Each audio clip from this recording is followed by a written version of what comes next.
नमस्कार, जनता टीवी देख रहे हैं आप। आपके साथ मैं हूं अंजलि भंडारी और रुक करेंगे इस बीच आ रही एक बड़ी खबर की और बड़ी जानकारी आ रही है, वो आपको बता दें। उत्तराखंड की सियासत में बड़ी हलचल।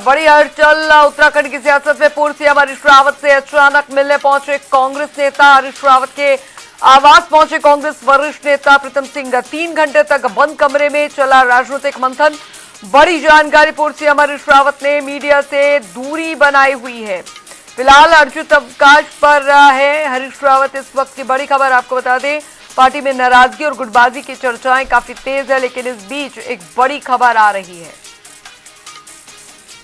उत्तराखंड की सियासत में बड़ी हलचल निकलकर सामने आई है, जहां पर जानकारी मिल रही है पूर्व सीएम हरीश रावत से कांग्रेस नेता मिलने पहुंचे प्रीतम सिंह, वरिष्ठ नेता कांग्रेस के। ये इस वक्त की बड़ी खबर आपको बता दें, बंद कमरे में लंबी बातचीत चली है। फिलहाल अर्जित अवकाश पर हैं हरीश रावत। ये बड़ी खबर, पार्टी में नाराजगी और गुटबाजी की चर्चाएं इन दिनों काफी तेज हैं। कांग्रेस वरिष्ठ नेता प्रीतम सिंह का बयान भी आया है। उत्तराखंड की सियासत में बड़ी हलचल। पूर्व सीएम हरीश रावत से अचानक मिलने पहुंचे कांग्रेस के वरिष्ठ नेता प्रीतम सिंह।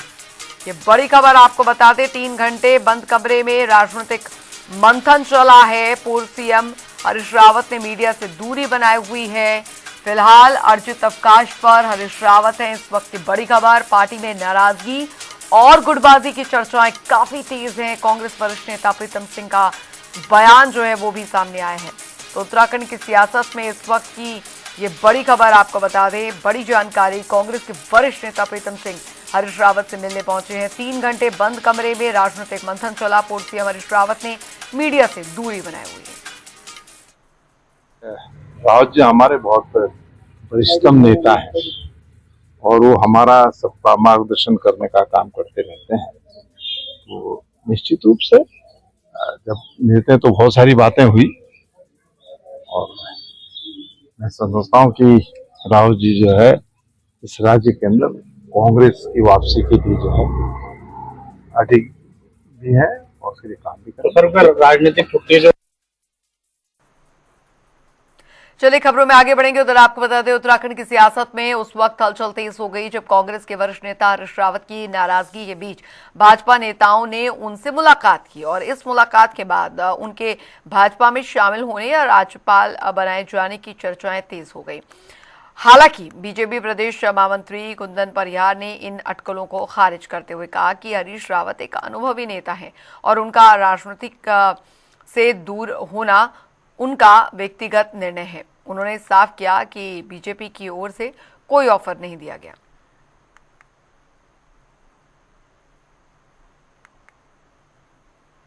हमेशा हमने देखा कि कांग्रेस को इस उत्तराखंड से कोई लेना देना नहीं है, अफवाहें उन्होंने फैलाना है, उसके बाद उसकी कोई जिम्मेवारी लेनी नहीं है। उनके अनेक नेता अनेक प्रकार के बयान दे चुके हैं, अनेक विरोधाभासी बयान उनके अंतर्गत रहते हैं, तो उनको कोई जिम्मेवारी भरा बयान हम नहीं कह सकते हैं और बहुत गंभीरता से भी हम कांग्रेस के नेताओं का बयान नहीं लेते हैं। भारतीय जनता पार्टी का कोई भी नेता कहीं भी जाने वाला नहीं है।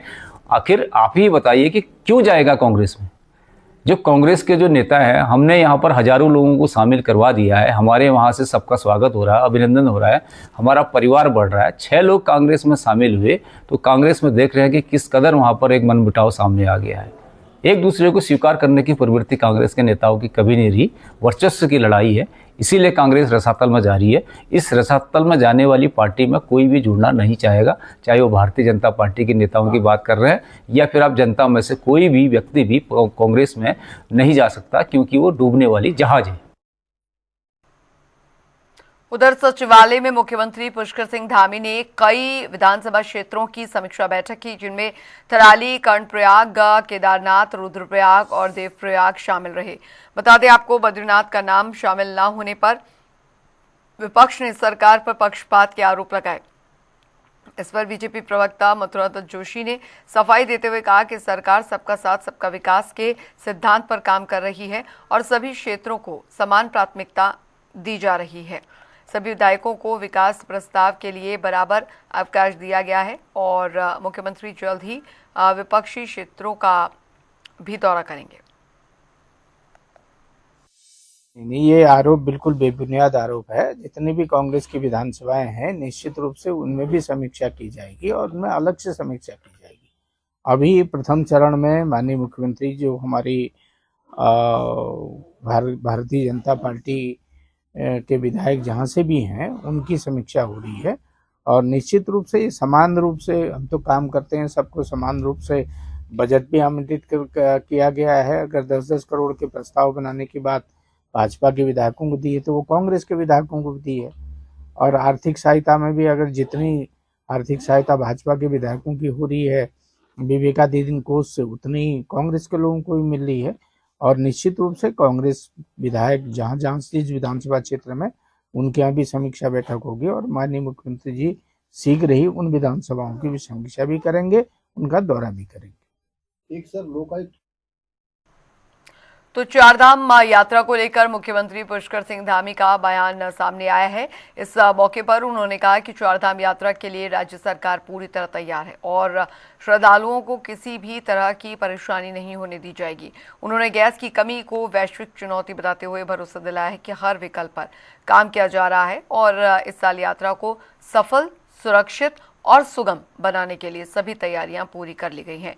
यात्रा मार्ग पर बुनियादी सुविधाओं की उपलब्धता और जरूरी वस्तुओं की समय पर आपूर्ति सुनिश्चित करने के निर्देश संबंधित विभागों को दिए गए हैं। चारधाम यात्रा चल रही है, अभी बस उसकी सारी तैयारियां हमारी प्रारंभ हो गई है और ठीक से सड़कें ठीक बने, आवाज़ ठीक बने, लोगों की जो श्रद्धालु पर्यटक आने वाले हैं उन सब की सुविधा और उनकी सुरक्षा दोनों ही हमारे लिए बहुत महत्वपूर्ण है। उसी को लेकर बैठक की गई है और सभी तैयारियां अच्छी चल रही हैं। चारधाम यात्रा अच्छी होगी और जो बीच में गैस का जो संकट विश्वव्यापी है उसको लेकर भी हमने तमाम जो वैकल्पिक साधन हो सकते हैं उन साधनों पर हम काम कर रहे हैं। हमारा वन निगम लकड़ी की सप्लाई करेगा, अन्य विभाग जो है सभी मिलजुल कर करेंगे और चारधाम यात्रा अच्छी होगी। चारधाम यात्रा के लिए पूरी तरह से हमारा राज्य तैयार है। गैस की किल्लत देखिए केवल हमारे राज्य की या हमारे देश की नहीं है, ये विश्वव्यापी है और इस समय में सभी लोगों को मिलजुल कर जो हमारे स्टेक होल्डर्स हैं हम लोग उसके वैकल्पिक जितने साधन हो सकते हैं, जितने रास्ते हो सकते हैं, इन सभी को अपना रहे हैं, उन सब मार्गों पर चल रहे हैं। चारधाम यात्रा के लिए हम तैयार हैं पूरी तरह से और अच्छी चारधाम यात्रा होगी। आने वाले तीर्थ यात्रियों का हम स्वागत करें। वही उधर आपको बता दें, देहरादून में प्रधानमंत्री के प्रस्तावित दौरे से पहले सियासत तेज हो गई है। कांग्रेस प्रदेश अध्यक्ष गणेश गुजियाल ने दौरे को लेकर सवाल उठाते हुए कहा कि प्रधानमंत्री को केदारनाथ से जुड़े कथित सोने के घोटाले और अंकिता भंडारी हत्याकांड पर अपनी स्थिति स्पष्ट करनी चाहिए। उन्होंने ये भी पूछा कि उत्तराखंड के पानी और युवाओं को लेकर किए गए वायदों पर अब तक क्या काम हुआ। केदारनाथ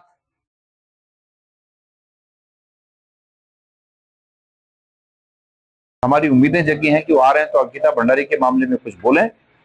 हम उम्मीद करते हैं कि प्रधानमंत्री जी का वो जो जुमला था, जो अब जुमला ही लगने लगा कि पहाड़ का जवानी और पहाड़ का पानी पहाड़ के काम नहीं आया। अब उनके 12 साल के शासनकाल में कितना पहाड़ का पानी और जवानी को उन्होंने कहां कहां काम पे लिया है, इसको वो बताएं।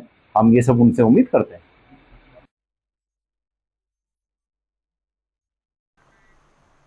तो उत्तरकाशी जनपद के प्रभारी मंत्री बनने पर सौरभ बहुगुणा का डूंडा में बीजेपी कार्यकर्ताओं ने जोरदार स्वागत किया और इस दौरान गंगोत्री विधायक सुरेश चौहान समेत कई जनप्रतिनिधि मौजूद रहे। बहुगुणा ने कहा कि उत्तरकाशी से उनका पुराना नाता है, जिले के विकास के लिए हर संभव प्रयास किए जाएंगे।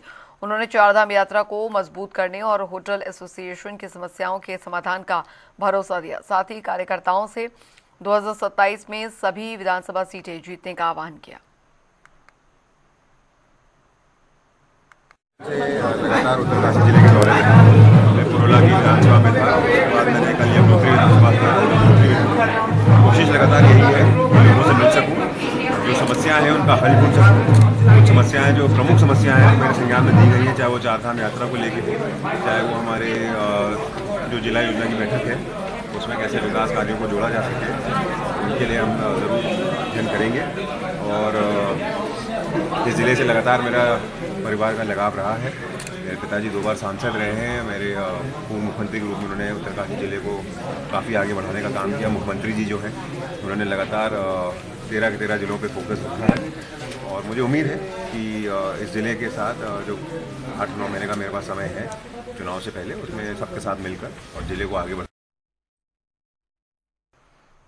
वहीं हरिद्वार नगर निगम की बोर्ड बैठक में कच्चे मांस की दुकानों को शहर से बाहर शिफ्ट करने का प्रस्ताव पास किया गया।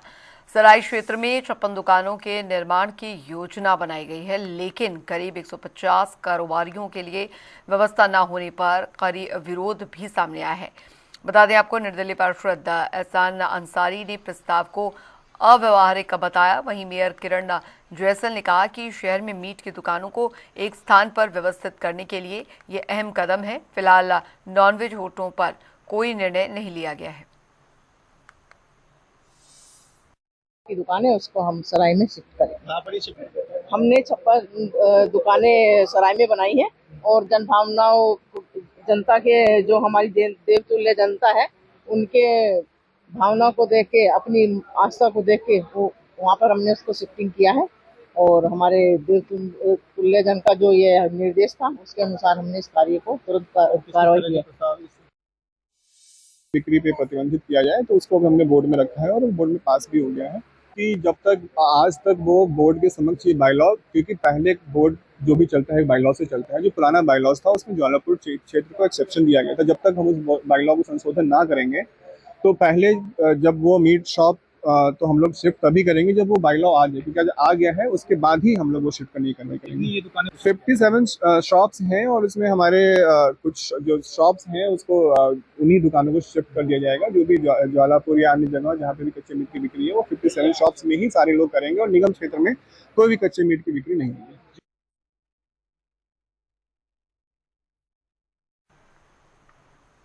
उधर आपको बता दें कि रामनगर वन प्रभाग के जंगलों में एक बार फिर से आग लगने से हड़कंप मच गया। बता दें आपको, टेढ़ा क्षेत्र के टिलमठ मंदिर के पास भड़की आग तेज हवाओं के चलते तेजी से फैल गई और बड़े इलाके को अपनी चपेट में ले लिया।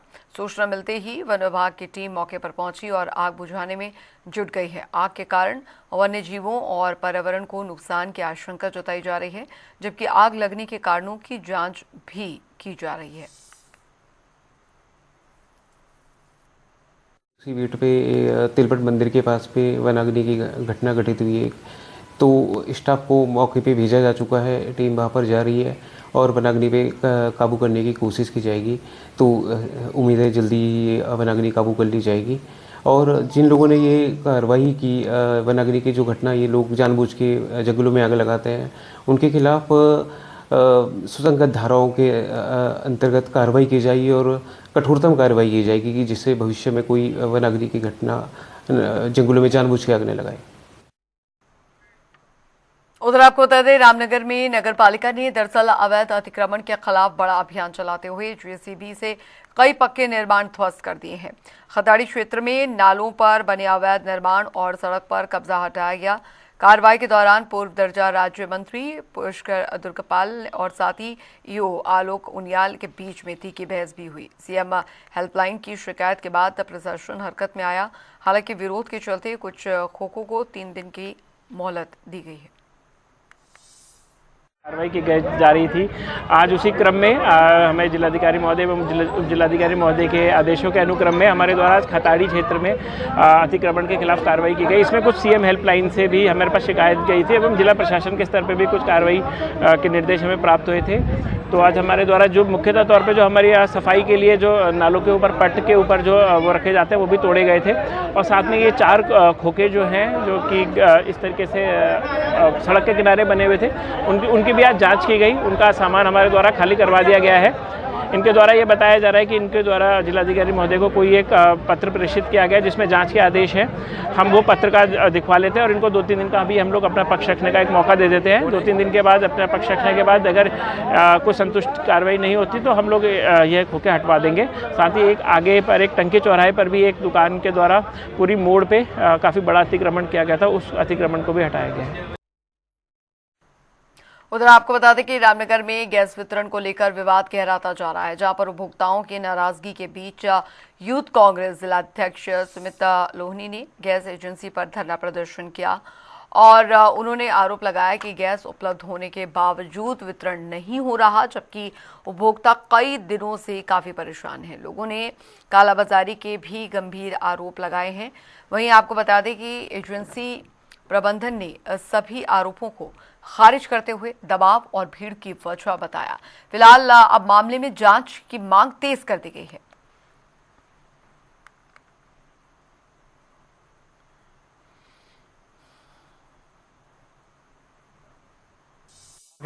इनके द्वारा गैस का वितरण नहीं किया जा रहा था, तो हमें सूचना प्राप्त हुई कि यहाँ पर गैस की गाड़ी खड़ी होने के बावजूद भी गैस का वितरण नहीं किया जा रहा है। तो हमने वहाँ जाकर धरना दिया और जो मैनेजर थे उनको चेतावनी दी कि जल्द से जल्द ये जो गैस की गाड़ी खड़ी है इसका वितरण किया जाए। उनका कहना है कि लोग बाग यहाँ पर आ जा रहे हैं और हमसे गैस का वितरण नहीं किया जा रहा है। हमारा उनसे कहना है कि जब आप गैस को बांटेंगे नहीं, गली मोहल्ले में रोस्टर के हिसाब से गैस जाएगी नहीं, तो उपभोक्ता कहाँ जाएगा? उपभोक्ता गैस ऑफिस ही तो आएगा या कि इस मैनेजर साहब के घर जाएगा। तो हमने उनसे कहा है कि आप सुचारू रूप से गैस को बांटिए, चाहे एक गाड़ी आ रही है, चाहे दो गाड़ी आ रही है, चाहे। हाँ, ये समस्या है कि हम 10 दिन से इधर आ रहे हैं।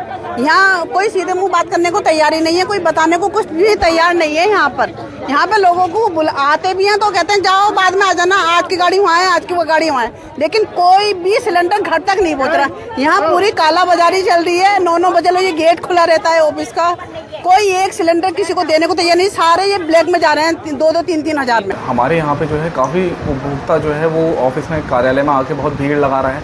हमारे साथ हो गया, हमारे स्टाफ के साथ बहुत ज़्यादा बदतमीजी कर रहा है। इस वजह से जो है हमारे डिलीवरी मैन खुद जो है वो आज के डेट में जो है वो सुरक्षित महसूस नहीं कर पा रहे। डिलीवरी मैन से लेकर मेरा पूरा स्टाफ हो गया, हम खुद इतना प्रेशर में आ चुके हैं कि अब आप ये लगाइए कि कस्टमर जो है धमकियां तक दे रहे हैं हमें। अब हम ऐसे में कैसे काम कर पाएंगे मेन। और हमारा सभी उपभोक्ताओं से भी कहना है कि हम जो है पूर्ण प्रयास कर रहे हैं कि अब जो है प्रॉपर रूप से गाड़ी भेजेंगे साइड में, लेकिन उसमें जो है सभी को सहयोग करना पड़ेगा, तभी जो है ये काम जो है सुचारू रूप से। उधर ऋषिकेश में गंगा बैराज पर उस समय ऐतिहासिक पल देखने को मिला जब सी प्लेन की सफल ट्रायल लैंडिंग की गई। विशेषज्ञों की निगरानी में स्काई हॉप कंपनी की सी प्लेन ने गंगा के जल पर सुरक्षित उतरकर फिर सफल उड़ान भरी। इस सफल ट्रायल को पर्यटन और हवाई कनेक्टिविटी के लिए बहुत बड़ा कदम माना जा रहा है। अब राफ्टिंग और एडवेंचर स्पोर्ट्स के साथ ही सी प्लेन भी ऋषिकेश में पर्यटकों के लिए नया आकर्षण बनेगा।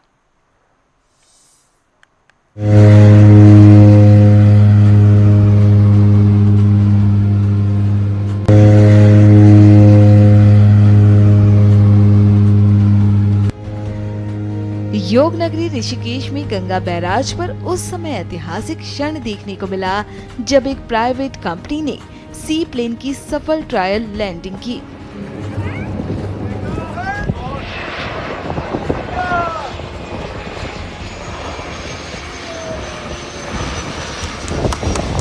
आधुनिक परिवहन और पर्यटन को नई ऊंचाइयों पर ले जाने के उद्देश्य से पशुलोक बैराज पर सी प्लेन का बहुप्रतीक्षित ट्रायल सफलतापूर्वक संपन्न हो गया। ये कदम राज्य में हवाई कनेक्टिविटी और पर्यटन को नई ऊंचाइयों पर ले जाने की दिशा में बड़ा कदम माना जा रहा है। हमने यहाँ पे जहाज में पहली बार एम्फी फ्लोट लगाया। फ्लोट लगाने के बाद हमने ट्रायल रन किया, सक्सेसफुल रहा। बहुत धन्यवाद है यहाँ के लोगों का, गंगा बैराज के एडमिनिस्ट्रेशन का, जिन्होंने हमारे रिक्वेस्ट को अकोमोडेट किया और हम ये सक्सेसफुली कर पाए। Thank you so very much. Madam, क्या फायदा रहेगा इस ट्रायल के बाद, अगर जो हम फाइनली माने तो क्या उत्तराखंड के लिए क्या है इसमें? ट्रायल के बाद अब हम कोशिश करेंगे कि धीरे और सी प्लेन जो है वो जहाँ जहाँ पे वाटर बॉडीज अवेलेबल हैं वहाँ पे हम सी प्लेन चलाएं। उसके लिए टूरिज्म को भी बहुत फायदा मिलेगा और जो यहाँ के लोकल लोग हैं उनको भी फायदा मिलेगा। आपदा राहत या तमाम चीजों में कहीं ना कहीं हेल्प करता है आपका ये जी। इसको लेकर क्या कहेंगे आप? तो ये आने वाले दिनों में देखा जाएगा कि किस तरह से हम लोग कैपेबल होते हैं और अनेबल होते हैं इन सब गवर्नमेंट को या कंट्री को हेल्प करने के लिए। पहले एस्टैब्लिश करें धीरे धीरे, अपने एयरलाइन को पहले सेटअप करें और ऑब्वियसली फिर देखेंगे कि कैसे हम जनता के काम आ सकते हैं। लास्ट अभी इसके बाद ट्रायल कहाँ रहेगा, क्या क्या रहेगा इसके बाद? अभी इसके बाद टेहरी डैम पे हम लोग कुछ फ्लाइट्स करेंगे फॉर क्रू ट्रेनिंग, तो वो इसी वीक में करेंगे towards the end. Track Tehri dam को लेकर पहले भी कार्रवाई हुई, ऐसा सर्वे वगैरह होता तब कुछ विजिबिलिटी की बात की गई, कुछ ऐसा था क्या? नहीं, ऐसा कुछ नहीं है। चैलेंजेस तो हर जगह होते हैं, but we are trying to handle them and very shortly will. विशेषज्ञों की देखरेख में स्काई हॉप के सी प्लेन ने गंगा के पानी पर सुरक्षित लैंडिंग की और फिर सफलतापूर्वक उड़ान भी भरी। इस ट्रायल के होने से ऋषिकेश के पर्यटन क्षेत्र में नई संभावनाएं खुलेंगी। राफ्टिंग, बंजी जंपिंग और एडवेंचर स्पोर्ट्स के बाद अब सी प्लेन पर्यटकों के लिए मुख्य आकर्षण का केंद्र होगा। उधर उत्तराखंड में मौसम ने करवट ले ली है और आज सभी जिलों में बारिश की संभावना जताई गई है। पहाड़ी जिलों की बात करें तो वहां पर हल्की से मध्यम बारिश के साथ ऊंचाई वाले इलाकों में बर्फबारी भी हो सकती है। वहीं देहरादून, टिहरी, हरिद्वार और उत्तरकाशी में मौसम विभाग ने ऑरेंज अलर्ट जारी किया है, जहां पर गरज चमक, आकाशीय बिजली, ओलावृष्टि और तेज हवाओं का खतरा बना हुआ है। प्रशासन ने लोगों से सतर्क रहने की अपील की है। में इस तरह से मौसम लगातार बदलता रहता है। अभी 7 और 8 अप्रैल के लिए आईएमडी ने अलर्ट जारी किया है, जिसमें 4 जनपदों में आज है 7 तारीख को और 6 जनपदों में कल के लिए अलर्ट जारी किया गया है। इसमें ऑरेंज अलर्ट है। इसमें मौसम खराब रहेगा, बरसात होगी, बहुत चिंताजनक स्थिति नहीं रहेगी, नॉर्मल बरसात होगी। और जो ऊंचाई वाले स्थान है 3000 मीटर या उससे अधिक ऊंचाई वाले स्थान है, वहाँ बर्फबारी होने की संभावना है। कुछ थोड़ा सा नीचे वाले इलाकों में भी 2000 मीटर या ऊपर वाले इलाकों में भी कहीं कहीं ज़्यादा बरसात हो सकती है। फिलहाल स्थिति सामान्य है, सभी जनपद अलर्ट पे हैं और कोई चिंता की बात नहीं।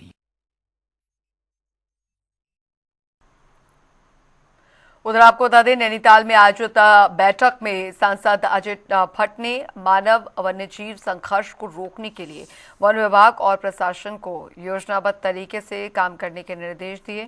उन्होंने जन जागरूकता अभियान, संवेदनशील क्षेत्रों में सोलर लाइट और झाड़ी कटान, चारे की व्यवस्था जैसे उपायों पर जोर दिया। बता दें आपको कि मुख्य वन संरक्षक तेजस्विनी पाटिल ने बताया कि विभाग युद्ध स्तर पर काम कर रहा है और लोगों को जागरूक किया जा रहा है। वहीं विधायक मोहन बिष्ट ने वन विभाग पर लापरवाही के आरोप लगाते हुए विकास कार्यों में देरी पर नाराजगी जताई। सारे डीएफओस और मुख्य वन रक्षक कुमाऊं क्षेत्र, इन सब की एक जॉइंट बैठक की है, जिसमें एडीएम्स और एसडीएम्स भी थे तथा जनप्रतिनिधियों की। लगातार गुलदार और बाघ द्वारा यहाँ पर हमारे लोगों को निवाला बनाया जा रहा है। कई बहनें हमारी काल कवलित हो चुकी हैं। उसमें एक कोई भी एसओपी ऐसी जारी हो ताकि सब जागृत रहें। और कुछ हमने डिसाइड भी किया है कि झाड़ियाँ कटान होगा गांव के बगल में। वन निगम क्या लकड़ी जलौनी दे देगा?